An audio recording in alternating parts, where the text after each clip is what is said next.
Halo semua, welcome back di YouTube channel saya. Pada video kali ini saya akan mengulas saham-saham dari sektor yang sudah turun sangat dalam sebelumnya, yaitu sektor saham konstruksi. Di mana mungkin sebagian besar teman-teman yang sedang menonton video ini juga sudah memiliki ya saham-saham dari sektor konstruksi, ataupun sedang consider untuk membeli saham-saham dari sektor konstruksi. Nah, seperti apa katalis fundamental yang berpotensi menggerakkan harga saham sektor konstruksi, dan bagaimana analisa pergerakan harga saham ke depannya? Silakan teman-teman mengikuti ulasan video ini dari awal hingga akhir. Namun sebelum dimulai, izinkan saya untuk menyampaikan informasi sebagai berikut. Saya juga memiliki free channel Telegram ya teman-teman semua, di mana pada channel Telegram tersebut saya akan memberikan berbagai macam update teknikal saham, free rekomendasi serta informasi market update yang tentunya bermanfaat untuk teman-teman semua. Untuk link join channel tersebut sudah saya sertakan pada deskripsi video. Dan untuk teman-teman yang ingin mendapatkan free layanan SM Saham Advisory, bisa dengan membuka akun Henan Putira Sekuritas melalui SM Saham dengan menghubungi nomor WhatsApp berikut ini. Oke, kita mulai saja dengan ulasannya. Jadi pada video kali ini saya akan berfokus untuk mengulas 4 saham BUMN konstruksi ya teman-teman semua, yaitu PT PP, Waskita Karya, Wijaya Karya, dan juga Adikarya. Seperti itu ya. Nah, yang pertama-tama akan kita ulas adalah PT PP. Di sini saya sudah memiliki chart daripada PBV Standard Deviation daripada PT PP. Nah, mungkin saya sedikit cerita ya, kenapa saya menggunakan pendekatan valuasi PBV Standard Deviation untuk PT PP pada ulasan kali ini, ya untuk melihat potensi daripada fundamental PT PP. Ya, jadi pada saat video ini saya buat, itu belum semua BUMN konstruksi itu merilis laporan kinerja keuangan kuartal 2 mereka, ya hanya sebagian besar saja. Dan secara overall itu cukup baik sebenarnya teman-teman semua ya. Secara revenue itu mengalami peningkatan, namun untuk laba bersihnya sendiri itu masih minim menurut saya, ya masih belum signifikan. Ya, sehingga dengan kondisi level laba bersih seperti itu menghasilkan EPS yang juga sangat kecil, sehingga menyebabkan level PE daripada saham-saham BUMN konstruksi pada saat ini itu berada pada level yang ekstrim, ya di luar toleransi. Oleh karena itu kalau kita menggunakan pendekatan PE Standard Deviation itu berpotensi menyebabkan analisa kita menjadi bias ya. Oleh karena itu saya memilih menggunakan pendekatan PBV Standard Deviation agar analisa kita lebih reliable. Oke, kita mulai saja dengan ulasannya. Jadi komennya adalah sebagai berikut ya. Di sini saya menggunakan pendekatan daripada PBV min Standard Deviation serta PBV minus 1 Standard Deviation untuk PT PP ya. Dan di sini saya menggunakan PBV minus 1 Standard Deviation 5 tahun untuk PT PP, di mana saat ini itu berada di level 0,49 kali ya. Kalau kita bandingkan dengan current PBV daripada PT PP itu berada di level 0,56 kali ya. Nah, di sini ada hal yang menarik teman-teman semua ya. Bisa diperhatikan di garis berwarna hijau itu yang merupakan PBV minus 1 Standard Deviation daripada PT PP. Nah, perhatikan ketika PT PP turun menyentuh level tersebut, itu hampir selalu terjadi rejection, ya, terjadi rebound teman-teman semua ya. Bisa diperhatikan. Artinya apa? Artinya pada level harga tersebut, menurut pelaku pasar, menurut konsensus pasar, itu harga saham PT PP sudah murah teman-teman semua ya. Jadi bisa saya katakan bahwa area harga tersebut merupakan area of demand daripada buyers. Jadi setiap kali PT PP menyentuh level harga tersebut, ada saja buyers yang melakukan akumulasi, sehingga terjadilah rebound atau terjadi namanya rejection up seperti itu. Dan kondisi terakhir ini juga hampir sama ya, bahwa terjadi rejection up pada harga saham PT PP ya. Dan menurut teori PBV Standard Deviation itu maka target kita berikutnya secara fundamental adalah PBV min. Kalau saat ini menyentuh PBV minus 1, maka nextnya kita bisa tetapkan menggunakan PBV min. Untuk itu bisa diperhatikan pada chart PBV Standard Deviation min 5 tahun itu berada di level 0,88 kali ya. Jadi kalau saya hitung dari book value-nya PT PP di level 1767, kalau kita kali 0,88 maka kita peroleh angka valuasi atau target price PT PP secara fundamental itu di level 1550 ya. Jadi kalau dengan list price 985 pada saat video ini saya buat itu memiliki upside 57% ya. Nah, sekarang kita akan lihat seperti apa nih katalis fundamental daripada PT PP. Di sini saya menggunakan pendekatan nilai kontrak baru ya teman semua ya. Karena seperti yang saya bilang tadi bahwa untuk capaian laba bersihnya itu masih sangat minim. Ya, secara overall masih sangat minim meskipun belum semua dari 4 BUMN konstruksi ini melakukan rilis laporan keuangan mereka pada kuartal 2 2022. Ya, namun ada hal menarik dari nilai kontrak baru ini sehingga saya perlu informasikan kepada teman-teman semua. Jadi untuk PT PP sendiri itu mencatatkan kontrak baru sebesar 10,93 triliun itu pada semester 1 2022. Ya, nilai ini sendiri bertumbuh 27,9% dibandingkan periode yang sama pada tahun lalu. Ya, dan untuk target kontrak PT PP sendiri pada tahun 2022 adalah sebesar 31 triliun. Nah, saya coba melirik sedikit ke historical masa lalu PT PP, khususnya pada tahun 2019 ya, sebelum pandemi. itu PT PP juga mencanangkan kontrak baru senilai 33,5 triliun. Nah, di sini saya melihat sebuah optimisme PT PP itu pada tahun 2022 itu sudah memiliki level confidence yang mendekati tahun 2019. Dan seperti yang kita ketahui bahwa pada tahun 2019 itu kinerja keuangan daripada saham-saham BUMN konstruksi itu cukup bagus ya. Rata-rata cukup bagus. Jadi kalau perusahaan PT PP saat ini mencanangkan kontrak baru mereka itu mendekati level 33,5 triliun, yaitu sebesar 31 triliun pada tahun 2022, artinya level confidence perusahaannya sudah meningkat. Ya, mereka memiliki proyeksi positif bahwa kinerja keuangan mereka itu akan semakin membaik ke depannya. Dan kalau kita perhatikan dari pergerakan harga saham PT PP selama 1 minggu terakhir, yang juga diikuti dengan pergerakan harga saham BUMN konstruksi lainnya pada 1 minggu terakhir teman semua ya, ini juga menunjukkan sinyal yang sama dari pelaku pasar. Ya, pelaku pasar mungkin melihat sudah adanya harapan perbaikan kinerja keuangan daripada saham-saham BUMN konstruksi, sehingga mereka kembali melakukan akumulasi pada saham-saham ini, ya, karena valuasinya memang dianggap sudah murah. Ya, oleh karena itu ada potensi daripada pergerakan harga saham-saham sektor konstruksi untuk bergerak naik seperti itu. Ya, nah sekarang kita akan lihat seperti apa sih analisa pergerakan harga saham PT PP dari sisi analisa teknikal. Di sini saya sudah memiliki chart daripada PT PP ya teman semua. Nah, berikut beberapa analisanya. Jadi pada penutupan Jumat lalu, ini setelah sebelumnya sempat tertekan oleh seller, ini harga saham PT PP kembali mampu rebound dari tekanan jual dan sempat melewati resistance SMA 200-nya ya, dengan volume yang sangat kuat atau kita sebut dengan spike volume. Jadi memang pada perdagangan hari tersebut itu sempat melewati, bahkan melewati level 1000 teman semua ya, meskipun akhirnya harus ditutup di level 985. Namun dari pergerakan teknikal ini saya bisa memiliki sebuah kesimpulan bahwa saham PT PP ke depannya memiliki kecenderungan untuk kembali bergerak naik teman semuanya.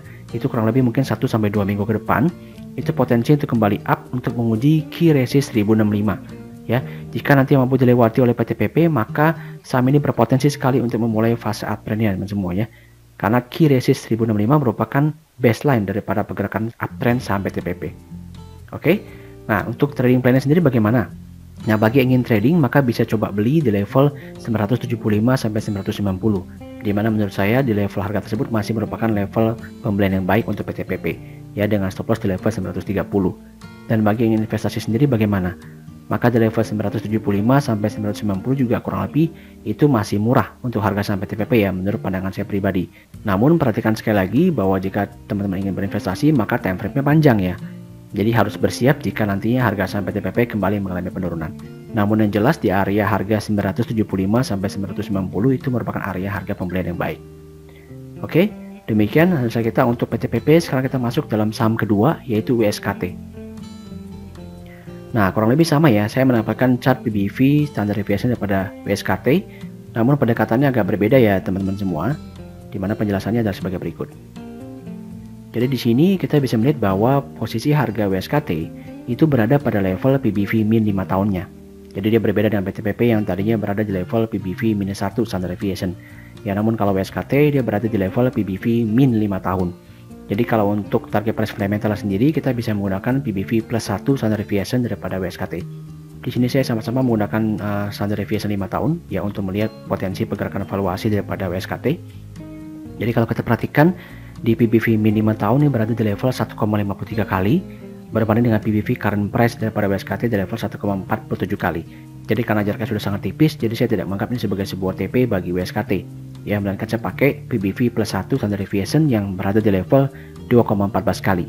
Jadi kalau kita hitung daripada book value WSKT di level 387, maka kita dapatkan level 825 ini sebagai target price fundamental dari potensi valuasi yang dimiliki oleh WSKT. Jadi dengan posisi last price 570, maka saham WSKT memiliki potensi upside 44% jika menggunakan pendekatan valuasi daripada WSKT. Nah, seperti apa kata fundamentalnya? Kita bisa perhatikan kembali informasi sebagai berikut. Jadi kalau untuk WSKT sendiri, ini dia berhasil mencatatkan kontrak baru sebesar 9,31 triliun di akhir Juni 2022 ya, di mana capaian ini mampu naik 197% dengan semuanya berbanding dengan capaian pada tahun lalu di level 3,13 triliun. Dengan target kontrak baru sendiri di tahun 2022 adalah sebesar 30 triliun. Jika kita menggunakan pendekatan yang sama untuk SKT ya, kita melihat tahun 2019 itu nilai kontrak baru mereka di level 88,1 triliun. Nah, kondisi ini memang berbeda dengan PT PP yang kalau kita perhatikan dari sisi angkanya ini kurang lebih bersama gitu ya. Namun kalau untuk WSKT ini memang jauh sekali. Di 2019 ini 88,1 triliun, sedangkan di 2022 target kontrak barunya hanya 30 triliun. Ya memang kondisi WSKT agak berbeda dengan PT PP di mana pada tahun 2019, 2018, 2017 itu kontrak WSKT sedang bagus-bagusnya teman semuanya, sehingga bisa teman perhatikan juga harga sahamnya juga pada saat waktu itu sedang naik sangat tinggi seperti itu ya, di mana memang untuk WSKT kondisinya sudah berbeda, di mana saat ini kontrak baru mereka sudah menurun nilainya ya, dan sudah mulai kembali ke level yang normal, jadi bukan ke level yang ekstrim lagi, sehingga ya wajar harga sahamnya juga sempat mengalami depresiasi yang sangat dalam seperti itu ya. Nah, namun ada satu sisi positif yang bisa kita ambil sebenarnya dari kondisi saat ini, di mana untuk capaian kontrak di tahun 2022 ini sudah jauh lebih baik dibandingkan capaian kontrak pada tahun 2021. Ya, sehingga mungkin dari sini kembali saya menilai bahwa pelaku pasar melihat adanya potensi harapan improvement dari WSKT di masa yang akan datang. Sehingga mereka kembali melakukan akumulasi di saham WSKT karena memang valuasinya sudah murah teman semua ya. Sehingga kita bisa perhatikan di 1 minggu terakhir ini harga saham WSKT kembali bergerak naik. Oke, kita akan lihat gimana analisa bergerak harga sahamnya di analisa teknikal sebagai berikut. Nah, untuk analisanya adalah sebagai berikut. Ya, jadi kalau dilihat daripada penutupan Jumat lalu, ini WSKT sama ya, ini kembali rebound dari tekanan jualnya dan bahkan mampu berhasil break resist line minornya dengan peningkatan volume serta inflow asing. Nah, menarik di sini.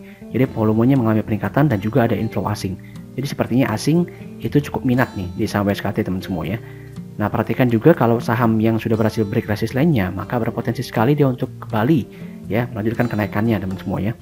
Dan kalau kita perhatikan dari sisi chartnya WSKT saat ini, itu area key resist ada di level 600 sampai 615. Dimana jika WSKT nanti mampu melewati level tersebut, maka saya cukup yakin saham WSKT akan memulai fase uptrendnya teman semua ya. Jadi sama seperti PTPP, ini berpotensi untuk memulai fase uptrendnya kalau berhasil melewati area key resistnya. Oleh karena itu bagaimana untuk trading plan-nya? Nah, di sini saya melihat bahwa level harga 560 sampai 575 itu merupakan rentang harga pembelian yang baik untuk WSKT, baik untuk trading maupun investasi ya, dengan stop loss di level 520 seperti itu. Nah, jadi ini ada potensi bahwa harga saham WSKT akan bergerak dengan kondisi rise up dalam 1-2 minggu ke depan. Sekali lagi perhatikan ya teman-teman semua, kalau namanya harga saham naik itu bukan berarti akan naik dengan lancar, tapi pasti akan ada koreksi-koreksi. Namun secara kecenderungan ini pada kondisi saat ini, kalau memang semuanya sesuai dengan skenario kita, ini berpotensi untuk mengalami kenaikan. Itu akan naik menyentuh level 600 sampai 615 untuk WSKT itu dalam 1-2 minggu ke depan. Oke, demikian untuk WSKT. Sekarang kita masuk ke saham ketiga yaitu Wijaya Karya. Ya. Nah, ini sama Wijaya Karya kondisinya agak mirip-mirip seperti PTPP ya, kita perhatikan sebagai berikut. Jadi untuk saat ini Wijaya Karya itu menyentuh level PBV minus 1 ya, standard deviation. Jadi mana untuk PBV minus 1-nya itu berada di level 0,72 kali, sementara untuk PBV current price-nya ini kebetulan sekali teman semuanya, itu juga berada di level 0,72 kali. Jadi dari sini kita bisa mengambil target price daripada fundamental Wika menggunakan PBV standard deviation itu di level min-nya. Di level min 5 tahun itu berada di level 1,01 kali. Jadi kalau kita hitung book value-nya Wika di level 1454, itu maka kita dapatkan target price fundamental untuk Wijaya Karya secara pendekatan valuasi itu di level 1465. Jadi kalau list price-nya di level 1050, maka saham ini memiliki upside sebesar 39%. Seperti itu ya. Nah, sekarang kita perhatikan informasi untuk katalisis fundamentalnya sebagai berikut. Untuk kontrak baru sendiri, Wijaya Karya mencatatkan di level 13,8 triliun itu hingga akhir Juni 2022. Ya, dimana untuk realisasi ini meningkat 31,4% dibandingkan capaian di tahun lalu, teman semua ya. Nah, untuk kontrak baru sendiri pada tahun 2022 ini adalah sebesar 42,57 triliun. Dan kalau saya melihat historical daripada capaian kontrak baru tahun 2019, ini di level 41,18 triliun. Bisa diperhatikan bahwa target kontrak baru Wijaya Karya sendiri sudah lebih tinggi dibandingkan pada target kontrak baru tahun 2019. Sementara 2019-nya adalah kinerja mereka masih cukup bagus. Jadi bisa diperhatikan bahwa level confidence daripada manajemen Wijaya Karya sendiri sudah sangat bagus ya di tahun 2022 ini teman semuanya. Mereka meyakini bahwa mereka akan bisa mendapatkan kontrak baru yang lebih tinggi dibandingkan dengan kontrak baru pada tahun 2019. Namun memang kita masih perhatikan bahwa capaian kontrak baru ini belum tentu akan bergerak linear dengan capaian laba bersih teman semuanya. Karena dari analisa saya untuk saham PTPP, WSKT, Wijaya Karya, maupun Adikarya itu semua memiliki masalah yang sama, yaitu beban keuangan mereka yang bertambah akibat dari peningkatnya hutang di tahun 2020 sama 2021. Jadi itu memang menekan laba bersih mereka ya di tahun 2022 ini. Namun tentunya dengan harapan peningkatan kontrak baru, maka di akhir tahun 2022 dan juga 2023 harusnya ada sisi positif atau ada apresiasi positif dari kinerja laba bersih mereka. Dan sekali lagi ini mungkin diamini oleh pelaku pasar sehingga kembali melakukan akumulasi di saham-saham BUMN konstruksi. Seperti itu ya. Oke, sekarang kita perhatikan untuk analisa pergerakan harga sahamnya yaitu sebagai berikut. Untuk Wijaya Karya sendiri ini terakhir, ini posisinya sangat bagus sekali teman semuanya. Ini berhasil rebound dari tekanan jual dan juga berhasil break resist EMA 200-nya dan ditutup mampu bertahan di atasnya dengan spike volume dan inflow asing. Ya, saya bisa simpulkan di sini bahwa asing saat ini paling menyukai Wijaya Karya teman semuanya jika diperhatikan dari sisi analisa pergerakan harga sahamnya. Ya, jadi kita bisa memiliki skenario pergerakan harga saham daripada Wijaya Karya dan sebagai berikut. Jadi saham ini berpotensi sekali untuk kembali melanjutkan kenaikannya dengan key resist di level 1130 teman semua. Dan jika nanti Wijaya Karya mampu melewati resist tersebut, maka saham ini berpotensi besar untuk memulai fase uptrendnya teman semua. Ya, jadi kalau dibicara teknikal dari PTPP, Waskita sama Wijaya Karya, posisi Wijaya Karya saat ini paling bagus ya untuk bicara teknikal. Seperti itu ya. Nah, sekarang untuk trading plan sendiri ada sebagai berikut. Jadi bisa dipertimbangkan untuk membeli Wijaya Karya di level 1020 sampai 1040. Itu merupakan level pembelian yang cukup baik ya, baik untuk trading maupun investasi masih sama karena memang mostly semuanya berada pada level harga yang murah ya, dengan stop loss di level 960 seperti itu ya. Jadi ini ada potensi bagi Wijaya Karya untuk bergerak naik lebih tinggi di 1 sampai 2 minggu ke depan. Oke, demikian ulasan saya untuk Wijaya Karya. Sekarang kita masuk ke dalam saham keempat atau saham terakhir dari video kali ini, yaitu Adikarya. Nah, Adikarya sendiri posisi daripada chart PBV standar deviation-nya kurang lebih mirip seperti PTPP teman-teman semuanya. Bisa diperhatikan bahwa saat ini rentang harganya itu berada di level PBV minus 1-nya. Ya, jadi di level 0,48 kali berbanding dengan PBV minus 1-nya di level 0,45 kali. Jadi dari sini kita bisa mengambil sebuah kesimpulan bahwa area harga di level PBV 0,45 kali itu merupakan area of demand daripada buyer semuanya. Jadi bisa dikatakan bahwa harga saham Adi di level tersebut sudah sangat murah ya, sehingga menimbulkan minat ataupun demand daripada buyer untuk melakukan akumulasi di saham Adikarya. Karena setiap kali Adikarya menyentuh level tersebut, Adikarya juga mengalami rejection up seperti yang terjadi pada PTPP. Oleh karena itu kita bisa menggunakan PBV min 5 tahun sebagai TP valuasi daripada Adikarya, yaitu di level 0,77 kali. Jadi kalau kita hitung dengan book value Adikarya di level 1653, maka kita dapatkan level 1270 sebagai TP fundamental daripada Adikarya menggunakan pendekatan valuasi PBV band seperti itu ya. Jadi dari level last price 790 sama Adikarya memiliki potensi upside 60%. Ya, jadi sangat menarik sekali jika kita bicara mengenai potensi fundamental valuasi daripada harga saham Adikarya. Oke, nah kira-kira seperti apa nih katalis fundamentalnya? Jadi sama kurang lebih seperti PTPP, Waskita dan juga Wijaya Karya, Adikarya juga sedang mendapatkan momentum positifnya, di mana nilai kontrak baru pada tahun 2022 ini mampu bertumbuh 80% dibandingkan pada tahun 2021. Dan untuk target kontrak barunya sendiri di tahun 2022 adalah sebesar 17,48 triliun. Jadi kalau sekali lagi kita bandingkan dengan historical capaian kontrak baru pada tahun 2019, itu berada di level 14,7 triliun.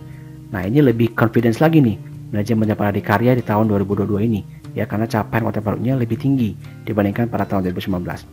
Jadi sekali lagi keempat BUMN konstruksi sudah mencanangkan nilai kontrak baru yang kurang lebih hampir sama dengan 2019 ya, kecuali WSKT. Artinya level confidence mereka sudah cukup bagus, tinggal menunggu katalis positif daripada proyek-proyek pemerintah tentunya ya, yang kalau misalkan terrealisasi nanti di Q3 Q4 kita harapkan harusnya bisa mendongkrak pencapaian daripada laba bersih daripada saham-saham BUMN konstruksi.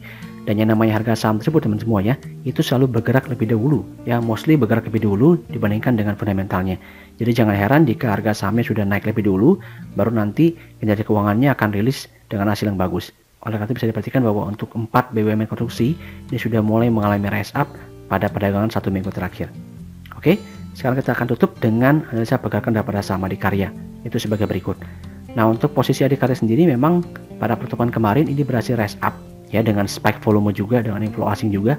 Jadi asing juga cukup minat dengan saham Adikarya, namun belum berhasil nih melewati key resist ya, dan saat ini masih menguji area key resist pertamanya itu pada level 800 sampai 810.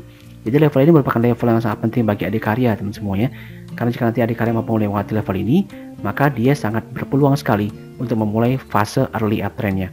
Jadi kalau menurut saya jika Adikarya mampu melewati level tersebut dan bertahan di atasnya, maka dia akan naik dengan cepat, kemudian mengalami konsolidasi minor, baru kemudian mengalami kenaikan kembali untuk menguji area resist kuatnya ya, yaitu area resist kotak biru yang saya gambarkan itu untuk menjadi baseline pada fase uptrend Adikarya.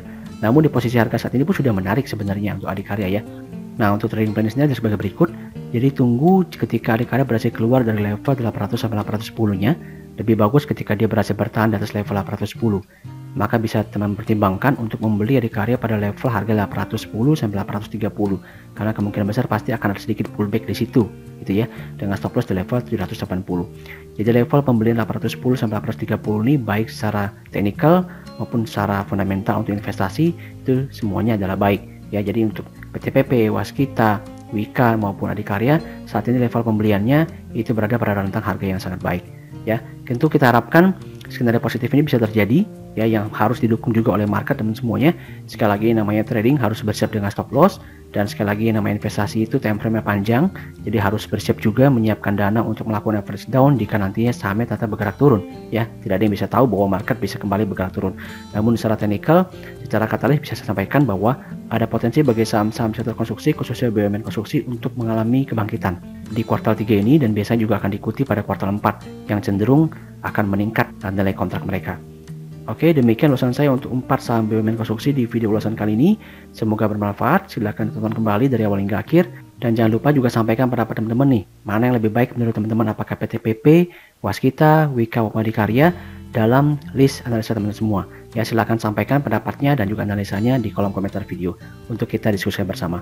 Dan juga untuk teman-teman yang mungkin tidak sengaja mampir di channel YouTube ini, saya minta dukungan untuk subscribe, like, dan juga share video ini ke rekan-rekan yang lain agar semakin banyak yang mendapatkan manfaatnya. Oke, thanks for watching dan see you in the next video.